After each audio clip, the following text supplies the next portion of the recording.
Good evening, everybody. How you doing on this fine Friday here in Detroit, Michigan? And all these changes and going from was it Wednesday to Thursday with music and mayhem, and New York to Connecticut with our studio and the shows out there. It's a wild ride, but it's a fun one. Mm-hmm. So tonight's no different. Usually we're hitting all of our shows on Monday night with My Fight Our War, but as you guys know, let's just get OG in here too, so we can Thank yeah, you. Give me some camera time give her before I some go to work. camera time. We've been usually doing Mondays, but we have been getting so busy Mhm. because at first when we were doing this, um, people were a little apprehensive coming on, and they were like, yeah. But then all of a sudden, it was like once that first hit, we went from you know begging people, come on, to now we're booked Like for to like July three, and four August. months Yep. out. Hmm. So we're gonna add some days on, and we've got a very special guest. And I tell you what, man, it's Randy Beard from Maine, and we were chit chatting a little bit off camera. And for all the people in Maine who have been uh, becoming part of our family, all one big family, to do what we're doing is so much appreciated. So to all of us, man, let's get Randy Beard in here.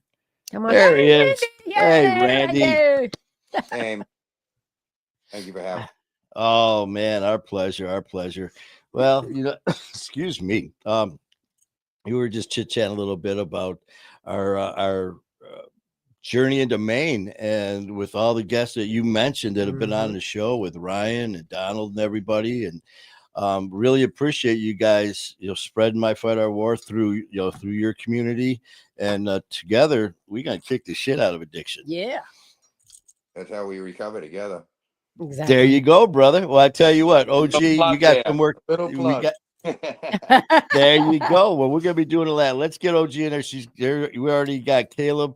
Caleb, how you doing, All man? right. All We're gonna right. pop OG out, and now it's time for Start the Randy Beard. show. Randy, man. Um, seeing you pop up on the comments and all that. I mean, you're always right there, and that's one thing about us. We. I was told one time, this guy was giving me shit. He goes, yeah, people dealing with addiction. He goes, you guys are just selfish and weak, and I mean, just ripping into me, man. And I was just like, and I thought about it. I go, you know what? You're right. When we are in active addiction, everything you just said, selfish, don't care about anyone but ourselves, you nailed it. But when we're where we're at now, man, we are the most fierce people when it comes to caring and giving back and helping. So, and that's you. I appreciate that. So it's funny you say something. I went to this thing in Vegas for a training with the Maine Recovery Advocacy Project, and there was a speaker there, and he said, an average person's growth goes like this, and it levels off. An addict's growth starts down, but there's no limit to how high you can go. And he had stats. It was really cool how he showed it, and that's if I can continue to try to be better tomorrow than I was today, then There you go. right track. I know not every day I'm going to be that way, but it's getting up, making my bed every day. I accomplish something. I started my day off and running. What can I do next? And that's just it, man. A lot of times it's just, I always tell people, enjoy the small victories, man. Don't set yourself up for failure. It's like, okay, getting into this recovery, the sobriety, and all that. I'm going to do all these things and just throw yourself into the fire, because the minute you stumble, you're going to just think that you failed, and you didn't. So, that's, I totally agree with you, Randy. And you've done this many times, and everyone knows when we jump into this, it's usually we start from the beginning, man. So, for how was life growing up for Randy Beard? How was it the younger years for you? All right, so I'm gonna state that I'm a firm believer that substance use disorder and alcoholism stems from trauma. Um, I was one of five kids to a single mom. All five of us had separate fathers. It was an interracial family, and in Maine, it was the '70s, and both things were taboo. There was no ethnic mixing. There was no single moms. And I have an African American sister, and at a very young age, we moved a lot because my mother would. I mean, she was a single mom of 5 kids. She would run the rent up, run the bills up, and then we'd get forced to move. So I went to a lot of different schools, and everywhere we went, I'd be walking down this hall with my sister because we're only a couple of years apart, and somebody would say something racist, and I would get in a fight, and I'd say, "Can't you see the resemblance?" I'd be a smart ass, and I'd end up getting in a fight, and it was rough, and I never that all my brothers and sisters met their dad, and I never did. I was in a fair, and Oh, my dad was a biker, and my mom had told me he had died, and Mm. so I just was okay with that. I never had any real male role models. My older brother was very abusive to me. All my mother's boyfriends and stepfathers were very abusive to me, and then I finally found an uncle that I clicked with. I'm a big sports fan, and I love baseball, and he taught me how to play baseball, and he took me to the horse race. And then one night he sexually molested me at eight, ah, shit. 8 years old, Ah. and I stopped being a kid that day. Mhm. Stopped trusting anybody. I stopped, you know, and I'm just gonna say it fucked me up. And so my mother we ended up moving to Massachusetts, and we were homeless down there while that she was trying to find housing, and we got into a project down there where now I'm the minority, and I learned quickly that running with gangs and selling street drugs and stealing was a status symbol, and I got good at it, and I quickly got in over my head, I think, at 12, 13 years old, and my family moved back to Maine, and I remember it was Christmas, and there was a gentleman who was abusing my mother, and I remember me and my older brother coming down and really giving it to him, and my mother ended up throwing us out. Ugh. It was the 70s. She was on her own substances. She had her own, and I blamed her for that for decades, and I held a resentment for that. But my life of being homeless started 12, 13 years old. I was couch surfing, going wherever I could go, and to the point where I ended up ultimately being homeless for over 20 years. I It started at 12 years old. Yeah, and Wow. I ended up living in the streets of Portland, Maine, at the homeless shelter. Um, and my mental health was shot. Um, I dove deeper and deeper into my addiction, and I just continued to fight every man I saw. And What you talked about your addiction? What drugs? What was the substance? What were you taking? pretty much what anybody had, but I Mhm. crack person, and an oxycontin person. And then when the oxycontins went away, I obviously went to heroin. Now, Um, Randy, did you? I know that you said at 12 years old, everything kind of just that was the beginning of being on your own. Was there any contact with any of your other siblings? I don't. I know when I will say yes, and then when I finally caught my first felony, I was 17, and I remember my older brother and older sister saying, "Let him rot there. He deserved to be in prison," and Ooh. that was it, And I that was the end of me being part of my brothers and sisters' lives. Um, I stayed in contact with my younger sister, the African American, my sister Dawn, because we were always tight because she didn't know her dad, and obviously she had a lot of racial discrimination against her, so she went through a lot of the stuff that I went through, and so I stayed in contact with her. I remember I was working for my younger brother once. He owned his own painting company, and I was sort of running his crew, and he was out bidding another job, and the homeowner come out and asked me a question. I said, "Well, you can wait till my brother gets back." And just as I said that, he showed up. And after the customer left, he said, "Do not ever tell anybody you're my brother again." Whoa. And that crushed me. I don't even think he realized that it did. You know what I mean? and that crushed me. And you know, and things just progressively, like everybody else, got worse. You know, in and out of incarceration, sleeping on. I got kicked out of a shelter for life.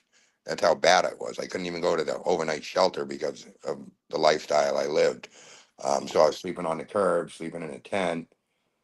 Um, but some miracles happened while during all this. Like she was the love of my life, and we dated, and she had an addiction too, and we just decided we were better off to be away from each other. But we had talked about having kids and getting straight and having grandkids and growing old together and stuff. And you know, she ended up getting incarcerated, and when she got out, I happened to run into her in a store, and she's like, you know, you want to hang out tonight? And I said, no, I got something better to do tonight, so I really can't. And what I had better to do was go do drugs and sell drugs. And Mhm. he ended up overdosing and dying that night. And Mhm. but the miracle part of it is our kids. She had a son, I had a daughter. Our kids are getting married. They have a kid together, and they're pregnant with their second one, my first grandson. So Wow. that's just, to me, that's an amazing thing. You know, Catherine was special to me, and her son Tyler's marrying my daughter Brittany, and they already have my granddaughter. You know, and so we did have those grandkids together. You know, just in a not a normal way. Just You not know? the way Mhm. that you planned. Yeah. So, you know, I see my granddaughter, I see her in her, and it makes me happy. It makes me smile, you know. Um, but getting back to like my daughter, you know, I never met my dad, and I always swore that I would never do that if I had a kid. And then on July 24th of 2019, it was her birthday, and I finally was going to be able to take her out. She was willing to go. I was going to take her to bingo because she likes bingo, and there was no way I was going to go sit at bingo for hours without being well. And I went to get well, and my dealer gave me a pretty good deal. And this monkey can't sell bananas, so quickly that money was gone. Everything was pretty much gone, and my mental health and my depression kicked in, and I did a shot of pure fentanyl to try to kill myself. Mhm. Um, I woke up in county jail, um, in the medical. Um, and I don't know how long I laid there in my own bile and piss, and I didn't care. That was it. I was at the point where I wanted to die. I was waiting to die, and I was ready to die right there. And I just laid there, and then I don't know how long went by, but I know I ended up moving to a pod. And after a month, somebody that I was from the streets from ended up coming in my cell with me, and he just got me motivated a little bit. And after 2 months, I started thinking, man, I haven't been to court yet. What the hell's going on? You know, now that I'm getting my head back together. And I asked the CO, I was like, you know, what's going on? He's like, well, they're globalizing 36 years worth of charges, and they're not going to actually charge you until they have everything they want. Wow. And I had no money on my books. I didn't know any phone numbers. And the only number I could remember was my ex's. And I used somebody else's phone to secure his phone time, which they ended up getting in trouble for. Thank God they let me. Um, and I called my ex and said, you know, I'm in jail. Brittany, I was supposed to meet Brittany 2 months ago. I never showed up. Can you just let her know I'm here? The girl told me to go fuck myself, Mm. but my daughter was at the jail the next day. Um, Wow. so, and it's funny because when I finally got to my own cell, I prayed for three things. I've never been a religious person in my life because of the stuff that happened to me. I hated God, and I couldn't see how God could let the things that happened to me as a kid happen to kids. So, but I finally tried. I tried to pray, and I prayed that I would get clean, that I would get out of jail, and that I could be part of my daughter's life again. None of those things happened, you know. At least I didn't think they did. And then that day they did. Um, my daughter, I ended up making her the power of attorney for me, and she helped get me out of jail that day. Um, Thankfully, since that day, I haven't been in a fight, haven't been incarcerated, haven't used a drink or a drug. My life, and Randy, how long ago was that? that she was there and So got you out 24th will be 6 years. 6 years ago. Yeah, next in July, so 2 months from now. Um, and I come to find out that she had come to the conclusion that she knew my lifestyle. She knew I slept in the woods in the tents a lot. And she had come to the conclusion that I probably overdosed and died and nobody had found me yet. Not hearing from me. And I couldn't imagine what that did to her. I got to give Tyler credit because I've known her fiance since he was a baby. Obviously, I dated his mother, and he called me and he's like, when you were incarcerated, I can't remember. That's how bad I was. I don't know if I was incarcerated or if I was high, but my granddaughter had been born, and he told me I would never meet my granddaughter unless I got sober. And I, Ah, listen here, you little fucker up. You're not gonna tell me. And I got respect for him because he was standing up for my daughter and his daughter. Oh, And exactly. and I respected that. At first, it pissed me off, but I respected it, and I ended up moving into the woods in Maine. COVID had just hit, and I was put on some long time probation, and it was funny because my daughter brought me to probation because where I was in Maine, it was the woods, and you had to drive like 30 miles, and I didn't have no car or nothing to where my probation was, and I'm sitting there, and we're up in a different county, and a Portland cop pulls up at 8 o'clock in the morning, my first day of probation. I'm sitting there, just me and my daughter there, and I go, Brittany, that cop's here for me. And she goes, it's just your mind playing tricks on you, Dad. You know how that works. I said, no, Doc, Brittany. I said, we're up in the fucking woods, and there's a Portland cop here. He's here for me on my first day of probation. He comes in, he goes, he asked for my PO's name, and I said, yeah, I think she's in there. I hadn't even met her yet. And he goes, you mind if I go in? And it's 2 seconds later, I hear, is there Randy Beard out in the lobby? So I went in, and he told me I had stolen a U-Haul, and I had I must have got high or something, and I drove it right through a college gymnasium brick wall, and I got up and walked away. And Do you even remember that? I sort of do, and I told him that. I said, I do. I have to be honest. I think that did happen.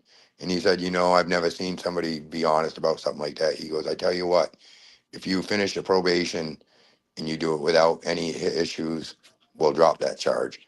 wow.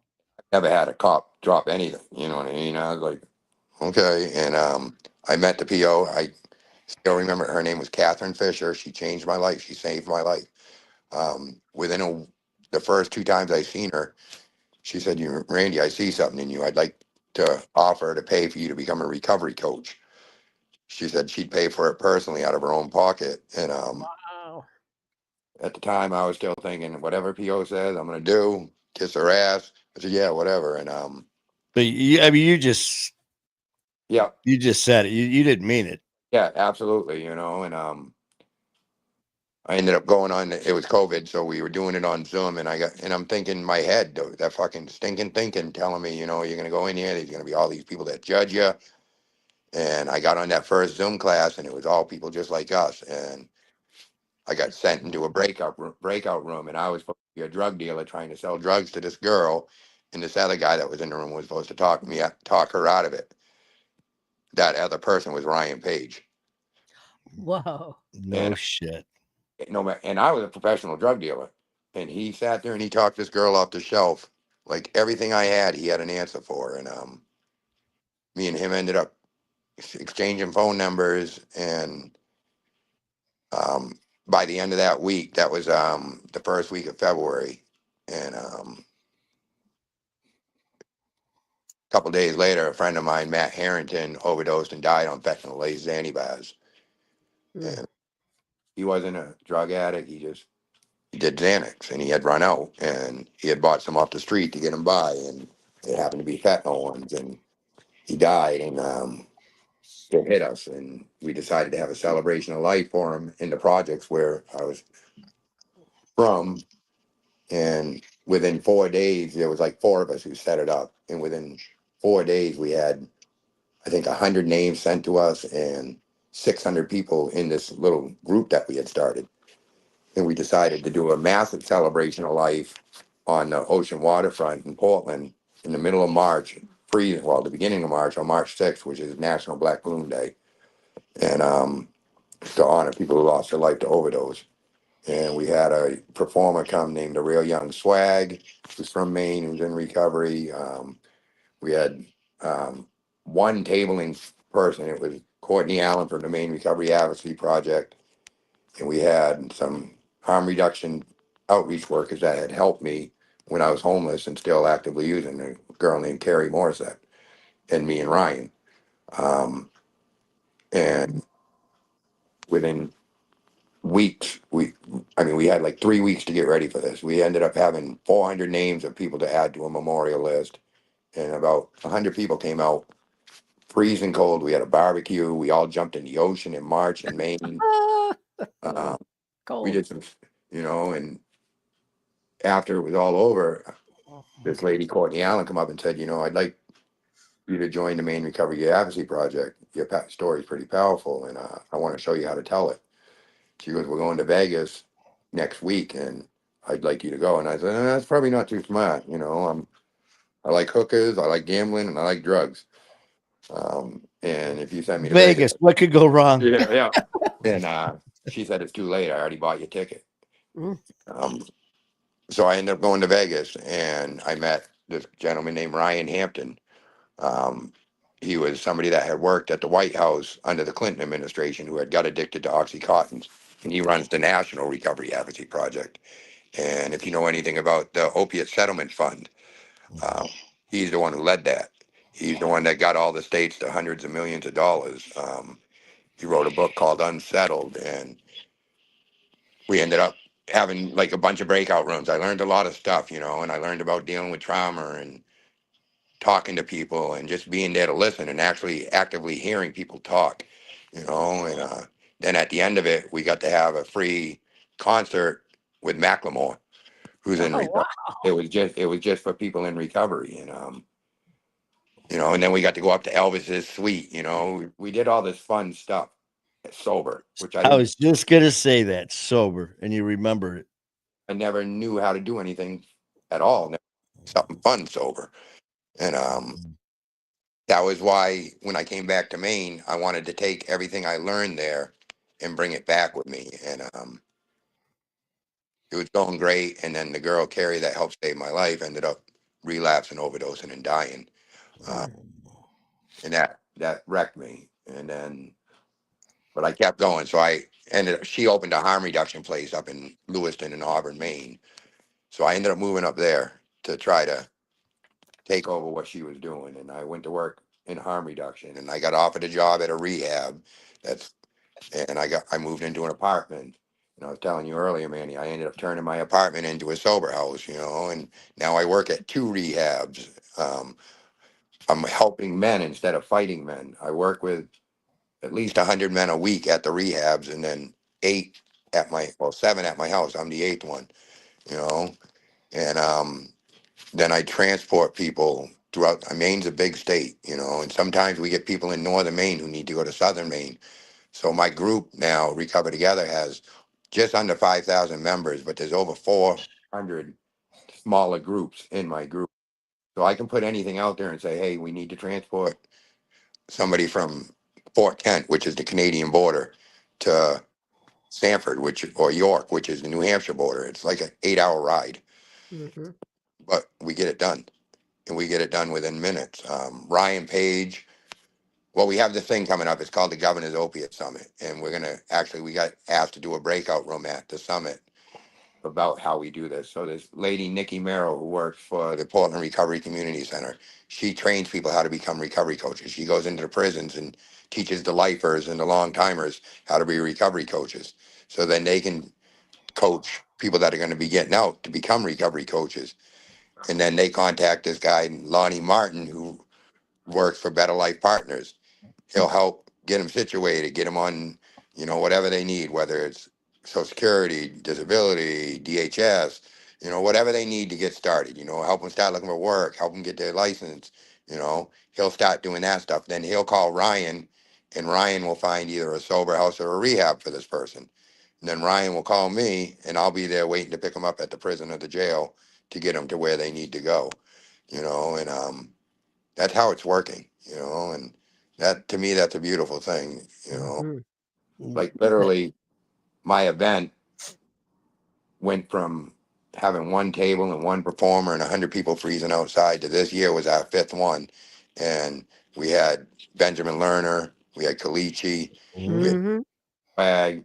Ryan Page is actually a rapper. Ryan rapped. We had people from Prison Reform, the main Prisoners Advocacy Coalition. We had parents that had lost their kids give up and give speeches about, tell us about their kids.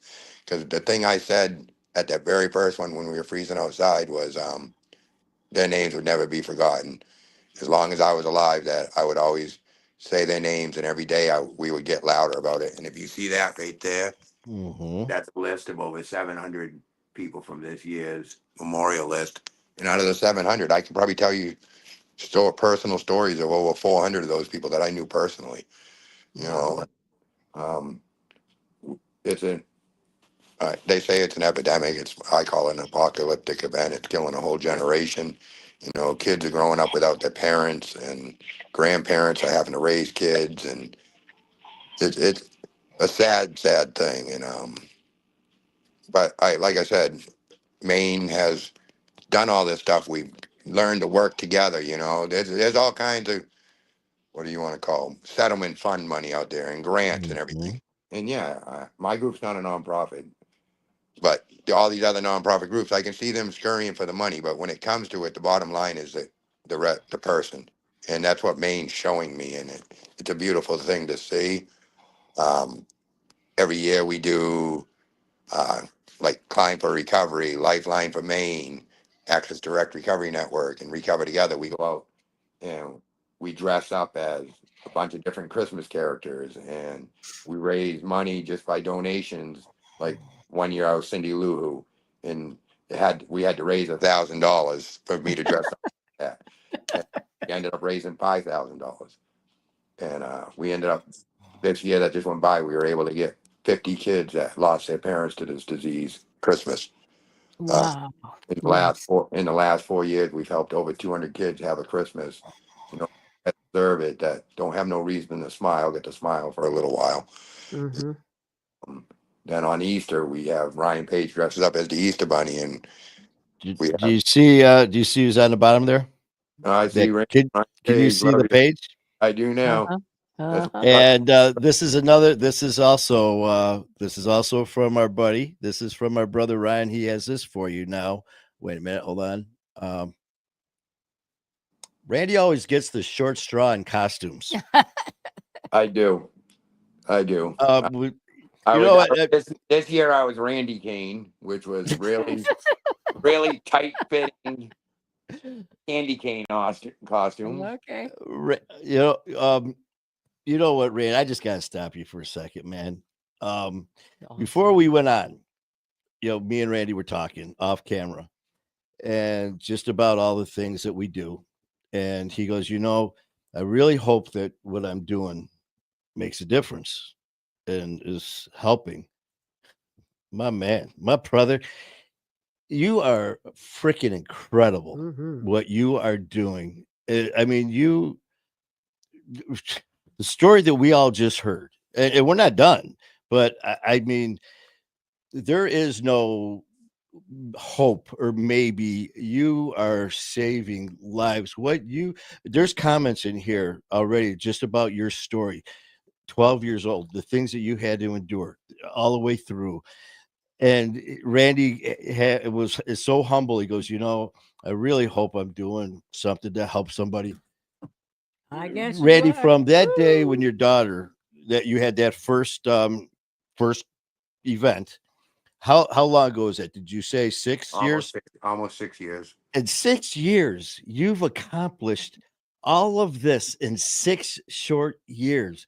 I mean, for some people, just getting their own a place to live and to get on their feet by themselves and have their own transportation, just themselves, their own place, own transportation, and supporting themselves is a huge endeavor. How many thousand? 5,000? Yeah. Whoa. Randy, don't ever, think. You are And amazing. you know what? Before you continue, what is that tagline that you told me that you are doing? this year's Black Loon event, I don't even know why I said it. Me and Ryan were talking, and I just said, today we're here to honor the ones we lost. We're here to fight for the ones that are going through it now, and we're here to change the future for the ones that aren't born yet. Wow. Can you put it? I mean, That's great. that So- is. And here's another one from your brother. It changed my life, Randy. I am so grateful that we are on this journey together. We have been since day one. Every year we try to do something special because we're the Three Stooges. There's another gentleman named Tommy Hume who's might have you out tatted, Manny. I'm just gonna say, but we always do something special, and because mine's July, Tommy's is August, and I believe Ryan's is September, June, July, August, and September are sober dates, and we're all 6 years. So, I mean, the Portland Sea Dogs is a minor league team out here, and we got to throw out the first pitch, and they put on the scoreboard that we were celebrating 3 years of sobriety, and we had a bunch of friends there, and Ryan holds a big softball game at the beginning. September is recovery month, so the August 31st, I do a ride for recovery, which a bunch of bikers. Last year there was 50 or 60 of us. We go to 3 real small recovery centers, and whatever money we raise, we divide equally between those 3 recovery centers. And then Ryan ends the month with a softball game, and we have a good time there. And we incorporate the mayors and the governors and political people, and actually Ryan invites the police department and the fire department. We want to show people that we can change and we can become productive members of society, and we are good people, like you said, Manny. The empathy we get because of the bullshit we've been through is second to none. We just become great human beings, and I wish, like I was saying the other day in our morning meeting at one of the rehabs I work at, I was talking, I was like, I don't think I would change anything that's happened to me, and, God, I choose God now because, somebody had said something in a meeting once. They said, if you hate something, you must believe in it. And I was like, whatever. You know what I mean? So, Don't you hate it when they're right? yeah. Yeah. And, It's like, so I said, I think God knew that I could handle this stuff, and his plan was for me to be sitting right here today doing exactly what I'm doing, to make sure that any of you that are sitting in this room that have gone through any of the same bullshit that I have, know you're not alone. Because for years, I mean decades, nobody knew about me being sexually molested, nobody. And I let that skewer in my head for 30 plus years. And I always thought it was my fault, which happens to a lot of people who have been in that situation, and now I use it to show people, because a lot of people up here do know me. I'm not trying to use that ego, but from my hey, from my years on the streets, from now being in recovery, a lot of people do know me, and I just try to tell them, I use the saying, if I can, anyone can, because a lot of them know of my past life and my life now, and the things that. when these people see you, man, and they come to your events, they see they see Warrior. Randy, Yeah. and then these are the same people that knew you 20 years ago. Yeah. They just must sit here and be like, Well, No.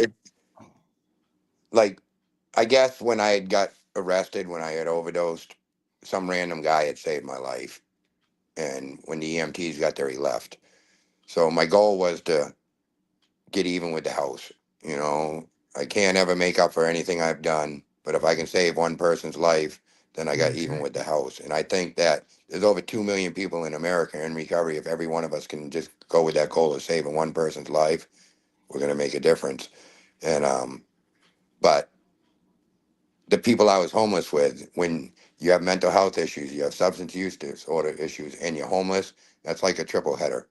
oh And yeah, the death rate is through the roof. And but today I can sit here and say Shay DeFure, Zachary Moore, John McLean, Joey Malassi, Becca. I mean, there's at least 15, 20 people that I was homeless with that are all been sober since the day I got. When they seen that I don't want to say it like that.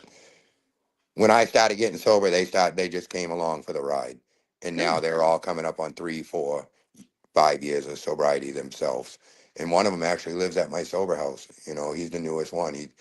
And it's his first time ever trying to get sober, and he's coming up on a year. You know, he's a white chip wonder. It's a beautiful thing. I mean, Randy, I mean, the shit that you say, and you just, I mean, you know, he lives at my sober house. You know, one of 7 lives in my. I mean, that's you know, I'm not sitting here trying to for shit, try to blow smoke up your ass. I don't do that. I mean, I that's not my style. But you know, when credit's due, man, like I said, there, with all of us, I always tell people too, when it comes to what we do, like for you, no one would ever blame you if you became sober and you focused on Randy. That's it. Randy, you and your daughter and your granddaughter. And that's it.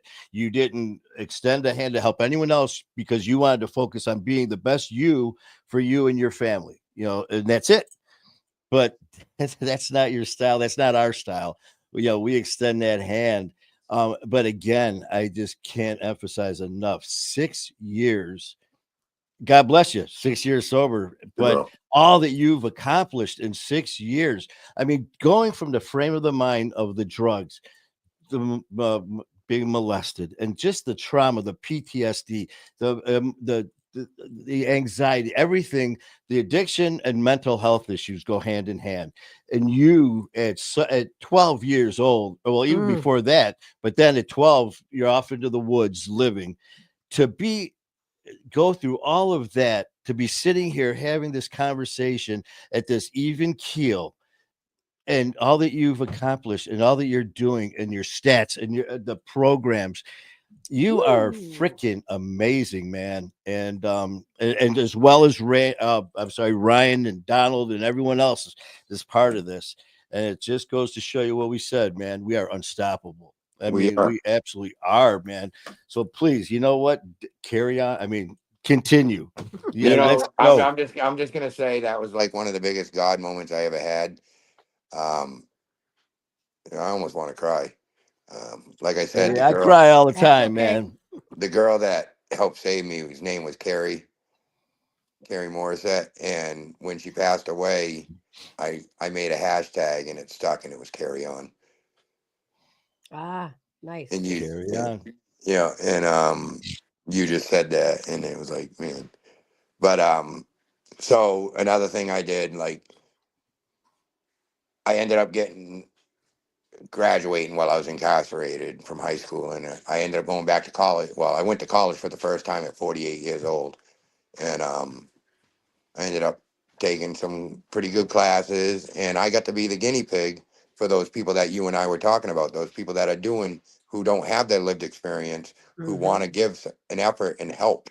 So they got to actually work with somebody with 36 years of substance use disorder, 20 years of homelessness, in and out of incarceration. So they got some on the job schooling while I learned how to do what I do. And now I'm a CRMA. I'm legally able to pass out meds now instead of selling drugs on the street corner. You know, Wow.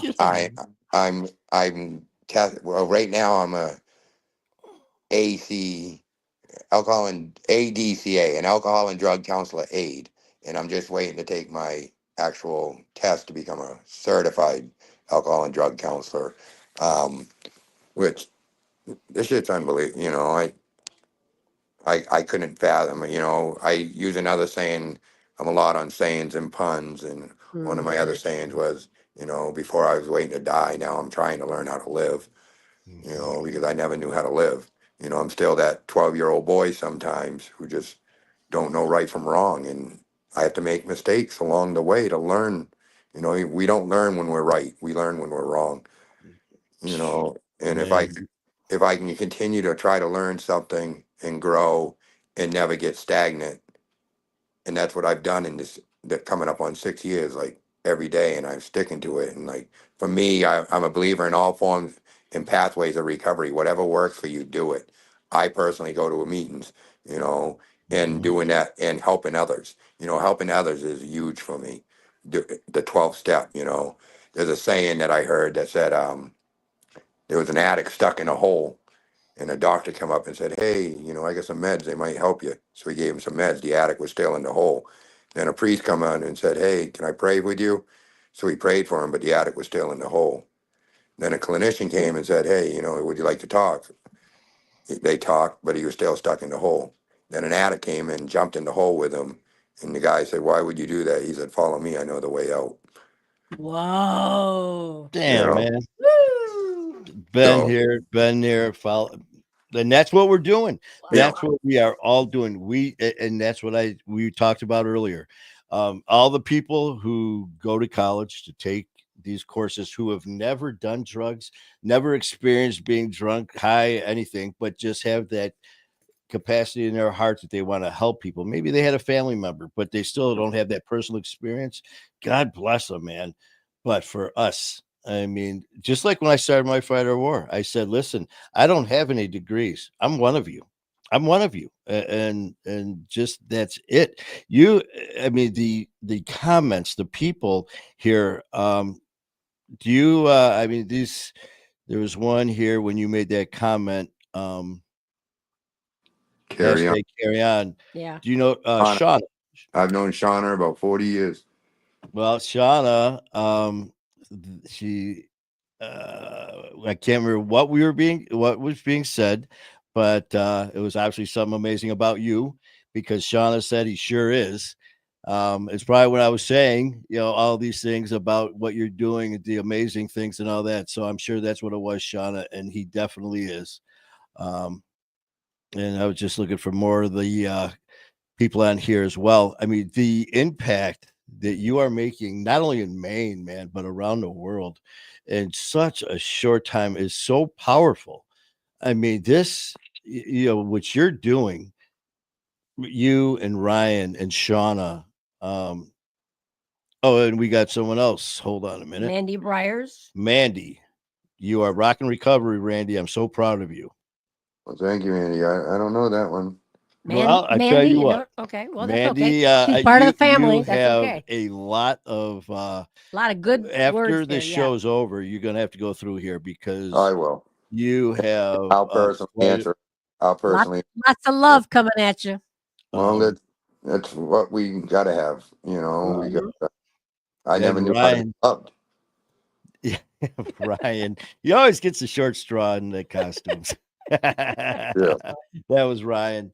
Man, you know what? When you got out and your daughter was there and took care of things, and you said you went right back into the woods. Yep. When you were, you here, there you are in a tent in the woods. How No, are you? I wasn't. No, I actually had an apartment that she had set up. Okay. Actually, I was supposed to do a bed to bed to a sober house, and when I got out, I got on Facebook, and there was an apartment for rent, and I went up and looked at it, and the guy was in recovery, and he said, if you have the money, you can move in right now. And it was just, I moved in, and it's up in the woods, and it was right during COVID. It was exactly what I needed, and that's when Wow. I was in the middle of nowhere. I couldn't walk to get drugs. I couldn't do anything without my daughter coming to pick me up and bring me where I had to go. And I sat there. It's funny though. I lived there it was a huge 2-bedroom apartment. It was just me and my dog. And all I had was a fold out cot, which I kept as a keepsake, a TV and a DVD player and a nightstand with a lamp on it. And I never left my room because that was more than I've ever had. And how old were you at this time? I got sober at 48. 48 years old. You're in I this started using drugs at 12, and I got my first apartment at 48. 48. So here you are. You're in this, roof over your head. Yep. A floor, walls, warm, safe. I mean, 48 years old, first experience dealing with that. Yeah, and like I had said to you earlier, a big thing for me personally is gratitude. Like I wake up every day, and the first thing I see is a ceiling, Mm-hmm. and people don't get that. I'm on a bed, You know, I have blankets over me, you know, and that's, how can I not be grateful every single day just to open my eyes when I shouldn't even be alive? You know, a lot of people say that, but I'm not. I'm older. You know, I'm 55 now, and 36 years of substances and 20 years of homelessness did a number on my fucking body. I tell you what, Mhm. Randy, You know, and I I'm still here. I must be here for a reason, you know, and I'm just grateful for every day that I can open my eyes. you are definitely here for a reason. And what you just said is something I say every morning now. I've been very blessed. January 27th. What was it? 6 years for me? It's going to be 6 years. It'll be You're coming up on 6 years. January 27th will be 6 years for me. Both of And us. both of us, Ryan. brother. And Ryan. Ryan. So here, when I get up in the morning now, it's when you said that, I don't know if you caught my eye, it's about the ceiling. Because now when I hear people like sometimes in the morning, you know, they're complaining because they woke up late. They complain because I didn't have coffee. I was late for work. I had to stop and get gas. So now I'll come on. I'm like, listen, you know, I have a roof over my head. I'm in a bed. Same thing you just said. You know what? I had to stop and get gas. You got a car. I was late for work. You got a job. You know, all these little things. It's like, shut the fuck up. You know, Exactly. you know, everything you just said, you experienced for the first time, 48 years old, man. Yeah. I mean, it's Woo. a lot of things you are saying, Randy, and that's why it's so awesome by all of us that are doing this and sharing our experiences, because we can relate to each other and there's no judgment. There's no judgment. There's no looking down or bullying or anything like that. Because when we tell our stories, all of our stories are so separate and so different, obviously. But when it comes to the core, they're the same. Yeah. There's so much the same, man. Um, you know, it's just really this. Come here, Yeah. Ryan. Let's see. No. I'm gonna introduce you to somebody. This is my boy Tynan. Tynan just is celebrating 2 years this month. He's been at Congratulations, man. I'm wow. sorry. he's been at my sober house for almost 2 years, and he just got his 2 year chip last 2 weeks ago. Yeah, something like that. All right. All right. Congratulations. I'm sorry. What's your name? Tynan. Ty for Tynan. short. Yeah. Okay, Ty, Ty. good. Tynan. Ty, welcome to the family, man. My Fight Our War, and you know, God bless you, man. You guys keep doing what you're doing. At 2 years, Yeah. 2 years. Absolutely. When's the last time? Before that, how long were you under using? I guess technically about 6 months because I tried this once before, didn't quite make it the first time, and Now here you are. yeah, exactly. Congratulations, man. Very happy for you. Guys, I appreciate it a lot. Oh. I'm happy for me too. Yeah. Well, you are an amazing company, and you know what? We'll have to talk to Randy and maybe get you on here to tell your story if that's something that you want to do. That's your It would be call. something. Yeah, I wouldn't If- mind that. Well, I tell you, talk to Randy, and if that's something that, like I said, as long as it's something that you want, hey, you're in. You're in. Randy, tell him how to Absolutely. message me. I will, there, OG. Okay. All right. Love you, bro. Congratulations, man. Manny, say congratulations. Thank you. Yeah, we'll talk later about that, Randy. He's actually like he never actually been formally trained, but he's a mechanic at U-Haul now.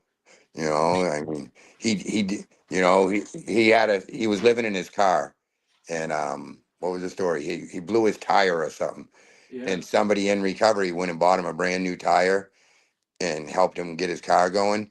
So now he's like doing that for everybody. You know, he's going out giving back, volunteering, doing free car work for all these people in recovery who needs their cars worked on. He's bought parts himself for these people. You know, it's just the stuff that you see and get to witness in recovery is such a beautiful thing. And you Mhm. know what, Randy? I don't know why this just popped into my head. You know, he's a mechanic. He's fixing things. We're all mechanics. We're all fixing ourselves. We're fixing ourselves first and foremost. But then here he is, you know, extending and helping others and helping fix them. Yep. You know, that's what I mean. Our family, when Wow. it comes to what we do, yeah, that guy, what he said to me, he was right. But I told him when we are in recovery and what we do, because I told him, I go, listen, you deal with personal problems, work issues, finances, all these things, per people without addiction. Yeah, you deal with us all day long. So do we. But on top of that, 24/7, we deal with addiction as well. So we are the furthest thing from weak and selfish, man. And you and Ty right there just show it, man. That is just Nice. yeah, Very just nice. so awesome, man. Tell that your story is just, I don't like to keep going backwards, when I do a show because it kind of loses its momentum. But yours, what you went through at such a young age, man, the abuse, I mean, the verbal, physical, and emotional. Before you were 12, I mean, this is something that people don't ever have happen to them in a lifetime, especially as a child. And by 12, man, then you're on your own. And your frame of mind, your is just insane. Hold on, Melissa. We got OG. We just got a question. How old were you when you finally could trust somebody again?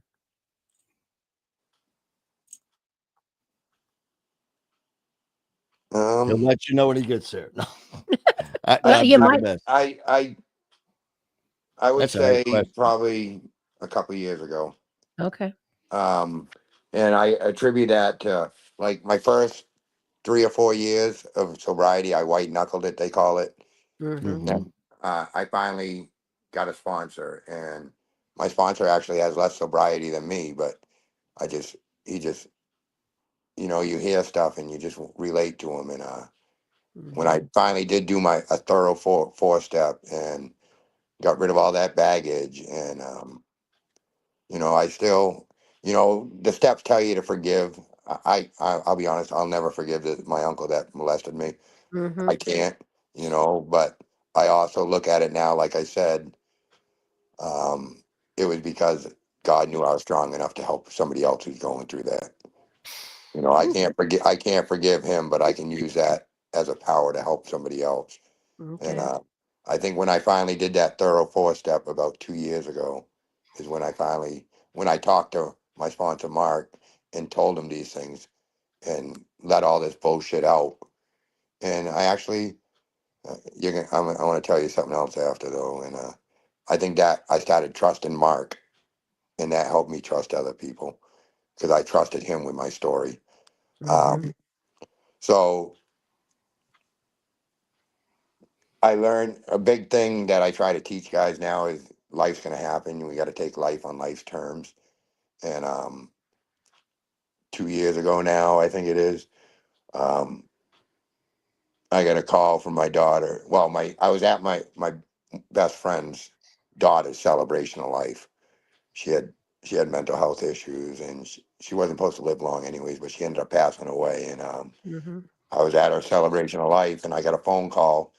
It was my daughter saying, I know you're not close to Graham, but my daughter's a nurse, and they're putting her in hospice, and they don't expect her to make it through tomorrow. I think it would be good if you went in and said goodbye to her.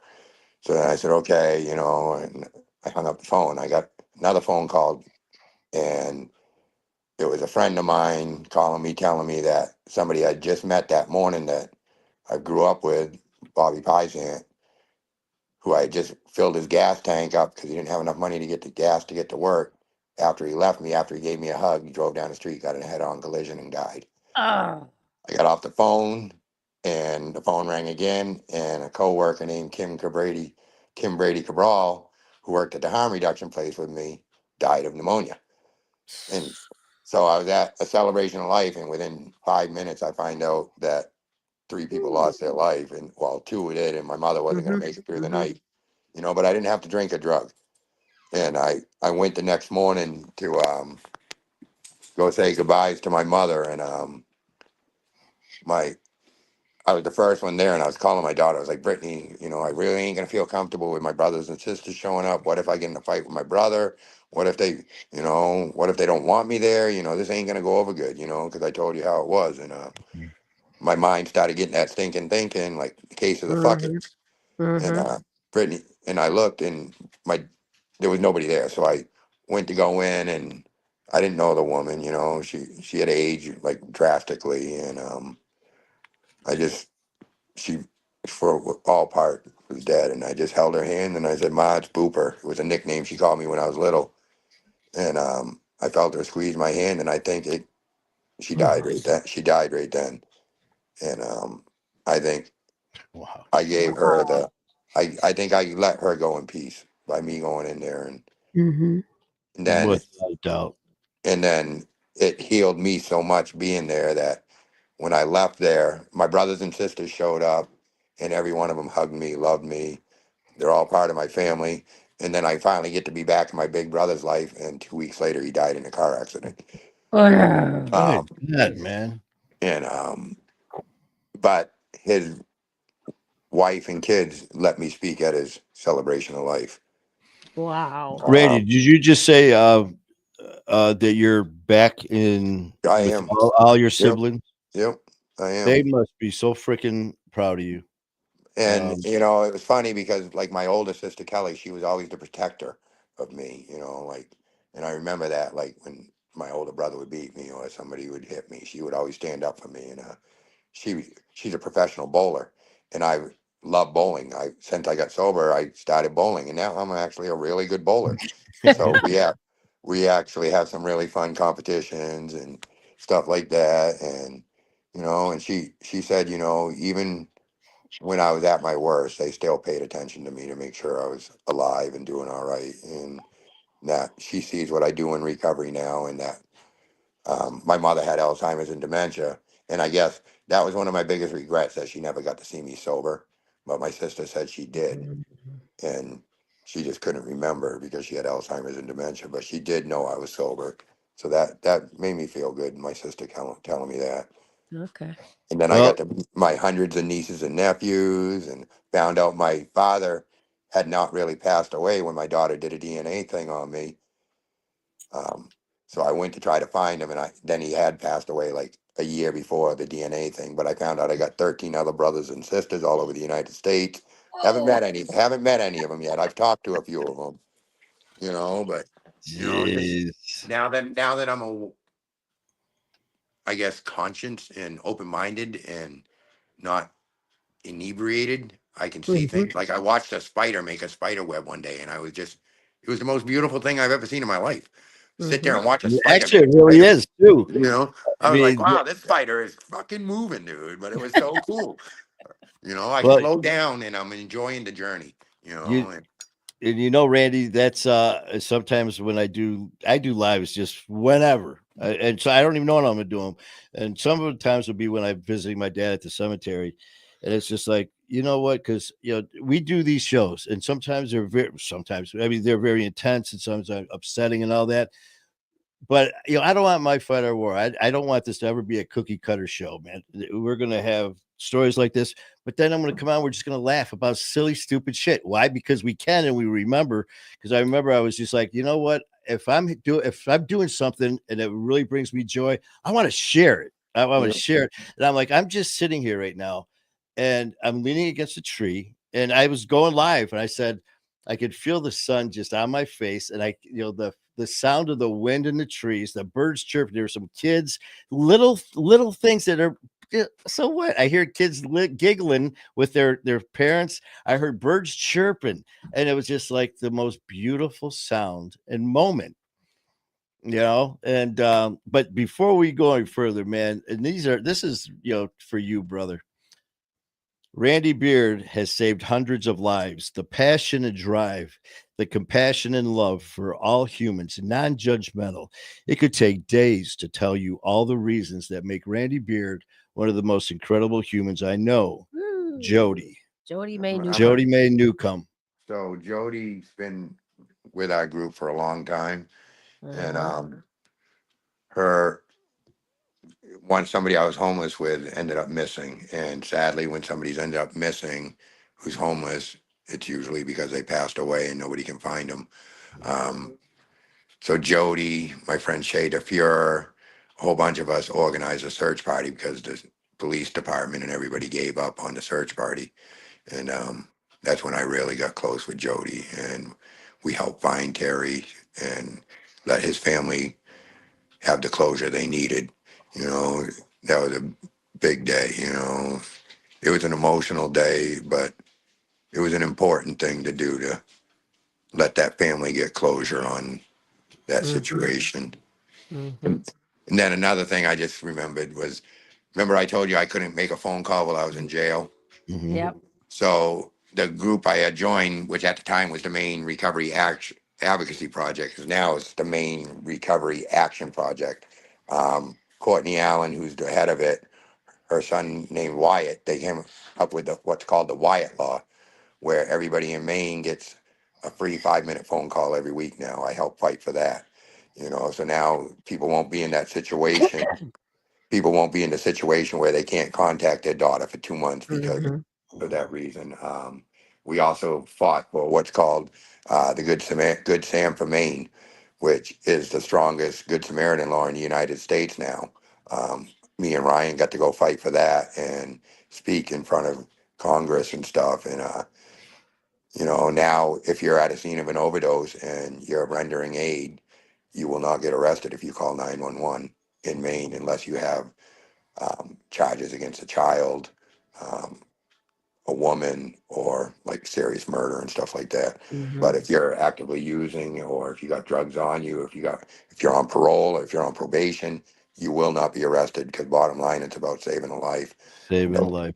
And those are Yeah. those are the laws that I help fight for. You know, me and Ryan and Carrie Morissette, rest in peace, and Molly White and Zoe Rokas. I mean, the, the, I never had people in my life, and now I have thousands of friends, and Mhm. you know, it's like, and I could tell you stories about every single one of them and things I've done with them, and just memories. And you know, I'm a big selfie guy now And you because remember them, and you remember Mhm. these and moments. you And know, yeah, and I can literally say I'm smiling all the time, you know, and it's because I'm happy to see people and I'm happy to be around people and I enjoy people now instead of hating everybody because I hated myself so much, you know. To do that inner work, to love myself, has done tremendous on the way I treat other people, I guess. You know, one of my biggest accomplishments is that I haven't been in a fight since that last time I got arrested, and that I can actually help men without worrying about what's happened in my life with every man that I've been in my life, you know. and And they that's say, huge, man. For and you, I for what? agree. I'm they sorry. Go ahead. say, they say, if you want recovery, you got to change everything that you were before. And like, I've changed absolutely everything. And if I can implore anything on anybody is just, you know, there's my sober date 7/24, and there's 7 24 hours in a week. So just get through today and then tomorrow, Mhm. you know, and then, you know, like when I have people that want to leave the rehab, or if people call me at 3 4 in the morning and say, you know, I just blew my check again, I fucked up, what am I supposed to do? And I just tell them, just get through right now, stay alive, you Get know. through right now, man. You know, and like sometimes I'll be get phone calls at 2 o'clock in the morning, and I'll just talk to people till 5 in the morning when I got to get up for work. You know, but that's because nobody did that shit for me, and that's what we're supposed to do. That's so true, man. And that's why, just like we talked about before going on, um, don't set unrealistic goals, man. Don't sit there and think you could take on the world when we couldn't even take on going through a day. You know, it's a process, and don't be afraid to ask for help. And for people who don't know what to say, you know what, sometimes you don't have to say a word. Just gotta Sometimes just listen. listen, just be there, Mhm. and don't judge. Don't you're gonna a lot of that comes from our loved ones because they don't want to see the pain. They don't want to see us get hurt. They don't want to see us die. And sometimes it comes across the complete wrong way because they're giving advice on something that they have no idea about. They don't even know what they're talking about. You know, just stop, just do this. Do you realize what you're doing? No, I mean, no, these are all things. So by us talking and sharing these stories, even though they're painful for us, it's helping so many people. And for me, when I don't know what I'm doing. I've been, my fighter war, we just celebrated 2 years January 9th. That just is, and doing this stuff podcast, I never talked to anyone. I didn't like talking to myself. And as far as getting up and talking in front of people, hell no. Now I go live all the time, and it's just because it's meant to be. And just like you nailed it, Randy. I'm here for a reason. We all have those aha moments, and every time you bring up hospice, I had hospice come into my room, and they told me, Mandy, you're going to be dead in 6 weeks. I had to say goodbye to my mom, say goodbye to my family because of complete organ failure. That my kidneys, pancreas, and liver all completely shut down, and I had to say goodbye to my family. And long story short, man, started taking blood tests to transfer the stuff over, and lo and behold, 7 days of not telling me what was going on, they came in the room and they said, we're sending you home to live. They said, you should have been dead in 48 hours because everything shut down. But when we went and did the blood draw to transfer the numbers and the labs over to hospice, there was movement in all your levels, which they knew was wrong because they all shut down. And they kept redoing my labs every 4 hours for 7 days.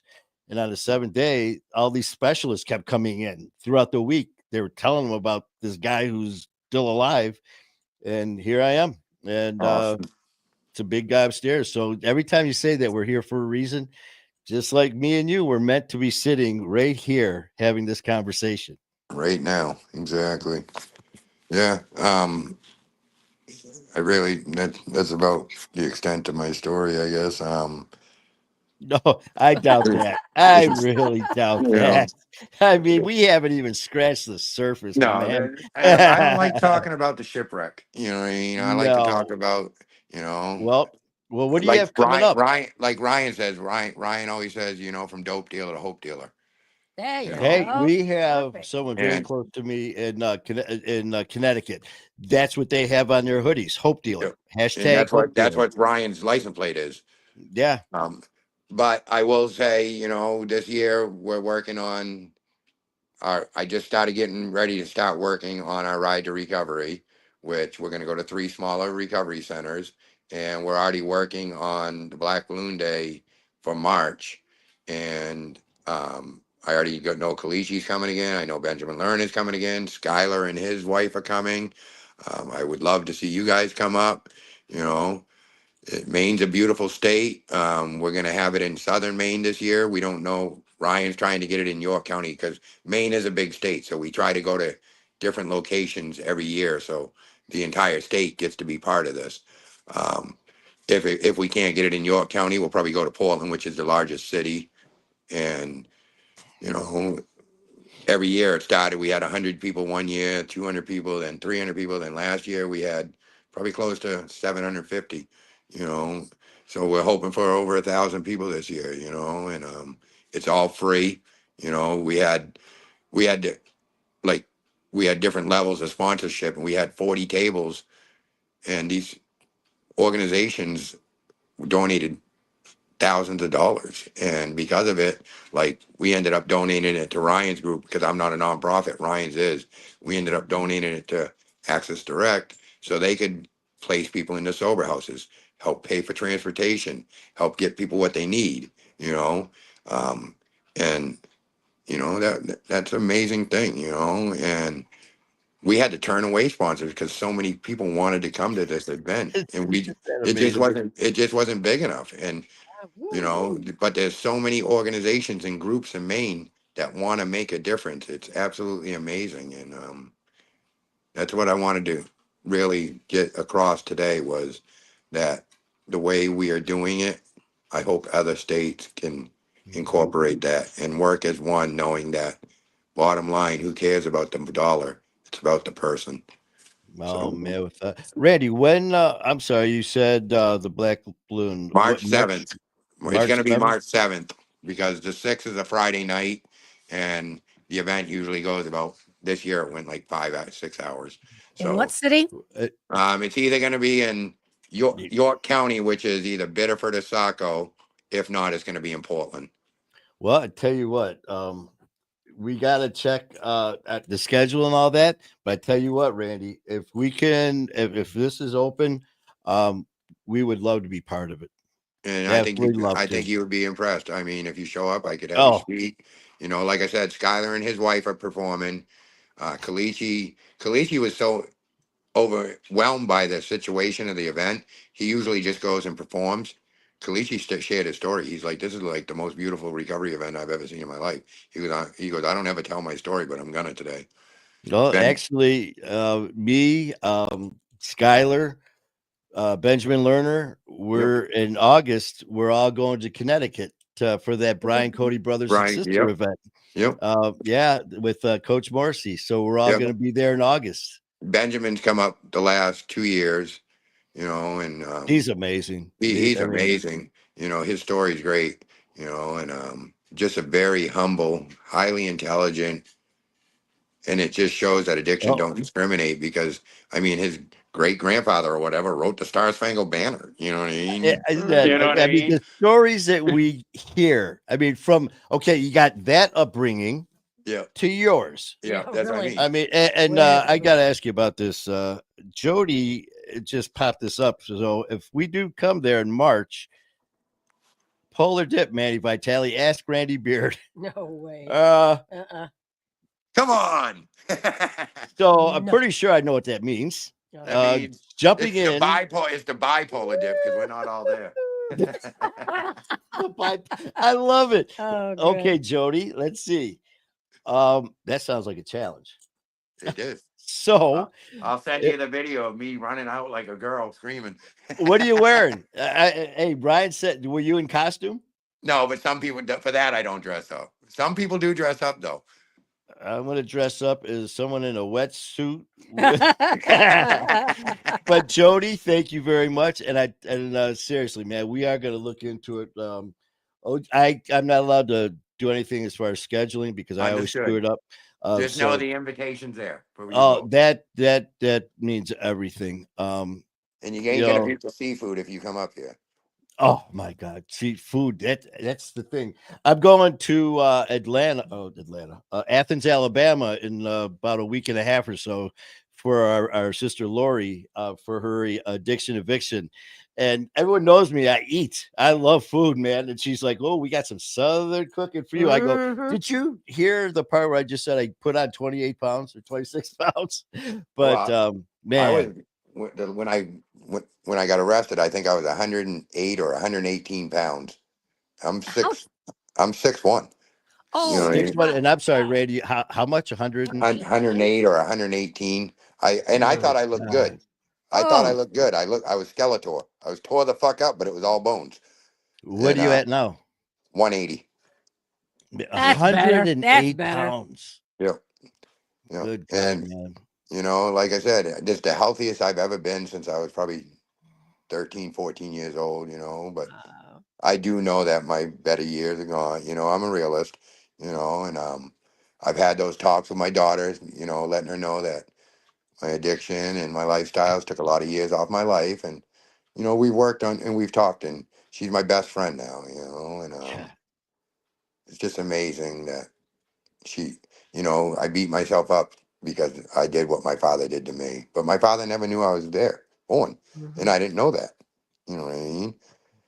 No, I mean this here is What a you know story. the thing you said, why, and it's because God never gives us. I mean, we always say God never gives us more than we can handle, and I tell you what, sometimes it's like man, he must think I'm a tough son of a bitch, man. For all the different stories that I hear from everybody, and for you, Randy, man, I tell you what, to say I appreciate this conversation is an understatement.